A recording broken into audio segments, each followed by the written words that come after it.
सानिया गुल प्लाजा से मुतालिक कमिश्नर कराची की 21 सफ़ात पर मुश्तमिल इंक्वायरी रिपोर्ट सिंध हुकूमत को पेश कर दी गई है। रिपोर्ट के मुताबिक फायर ब्रिगेड हुकाम ने जाए वक़ुआ पर पहुंचने के 10 मिनट बाद आग को तीसरे दर्जे की करार दिया। रिपोर्ट में किसी शख्स पर जिम्मेदारी आयद नहीं की गई। सानिया गुल प्लाजा कैसे पेश आया, किसकी गफलत थी, कौन वक्त पर पहुंचा, कौन देर से पहुंचा। कमिश्नर कराची की 21 सफ़ात की इंक्वायरी रिपोर्ट में नए इंकशाफात सामने आ गए।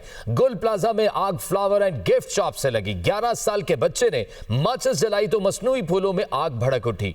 कुछ ही देर में भड़कते शोलों ने तेजी से पूरी इमारत को लपेट में ले लिया। आग लगने के 5 मिनट बाद चौकीदार ने बिजली बंद की। प्लाजे में मौजूद अफराद में खौफ और हरास फैल गया, जबकि गैर महफूज बरकी निजाम भी आग की शिद्दत बढ़ने की वजह बना। इंक्वायरी रिपोर्ट के मुताबिक वाकये के वक्त ग्राउंड फ्लोर पर आग के बायस सीढ़ियों में धुआं भर गया। रास्ते बंद होने से मुतादिद अफराद दुकानों में फंस गए। रिपोर्ट में होने वाले इंकशाफ के मुताबिक फायर फाइटर्स ने मौके पर पहुंचने के 10 मिनट बाद यानी रात 10:50 पर आग को तीसरे दर्जे का करार दिया। नामुनासिब आलात और हिफाजती गियर नहीं थे जो भड़कते शोलों पर काबू पाने में नाकामी की वजह बने। शदीद आग के बायस दस्तयाब फायर फाइटिंग सामान भी मुअस्सर साबित न हो सका। इब्तदाई तौर पर पानी की फराहमी में ताखीर हुई। फायर टेंडर के गुल प्लाजा पहुंचने के बाद पहला बाउजर तकरीबन 1.25 घंटे बाद पहुंचा, जबकि मुसलसल पानी की फराहमी आधी रात के बाद शुरू हुई। मेज़नाइन फ्लोर पर फंसे अफराद के लिए मेटल कटर दस्तयाब नहीं थे, जिसके बायस लोहे की जालियां काटने में ताखीर हुई। कमिश्नर कराची की रिपोर्ट में किसी शख्स पर जिम्मेदारी आयद नहीं की गई, जबकि ताजिरों का कितना नुकसान हुआ रिपोर्ट में जिक्र नहीं किया गया। रिपोर्ट में इंकशाफ किया गया है कि गुल प्लाजा में न सिर्फ दुकानों की तादाद बढ़ाई गई, बल्कि इमारत के दरवाजों की तादाद भी 18 से कम करके 13 कर दी गई।